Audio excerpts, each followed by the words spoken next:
మామా, ఇంకా పొలానికి బకెట్ల కొద్దీ నీరు పారించి పంటని ముంచేస్తున్నావా? ఆపు మామా, ఆపు! అధిక దిగుబడి రావాలంటే అధికంగా నీరు పెట్టాలని ఎవడు చెప్పాడు మామా? నీరెక్కువైతే వేరు కుళ్ళిపోద్ది, నీ జేబు కాలిపోద్ది. అసలు సిక్సర్ కొట్టాలంటే నీరు 1 సరైన సమయంలో రైట్ టైం, 2 సరైన మోతాదులో రైట్ క్వాంటిటీ, 3 సరైన చోట రైట్ ప్లేస్ పడాలి. దీన్నే మైక్రో ఇరిగేషన్ లేదా సూక్ష్మ సాగు అంటారు. సింపుల్లా చెప్పాలంటే మొక్కకి స్పూన్ ఫీడింగ్ అన్నమాట. ఇందులో కింగ్ ఎవరంటే బిందు సేద్యం, డ్రిప్ మెథడ్. చూడుమామా, ఇక్కడ నీరు వరదలా పారదు.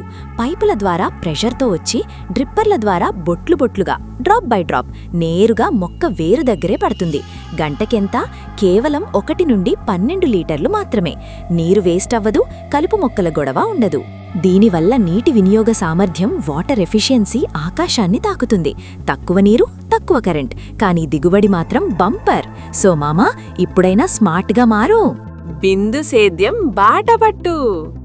వ్యవసాయంలో ఇలాంటి కిరాక్ టెక్నిక్స్ కోసం ఇప్పుడే మన సెలెక్ట్ మీని ఫాలో కట్టు.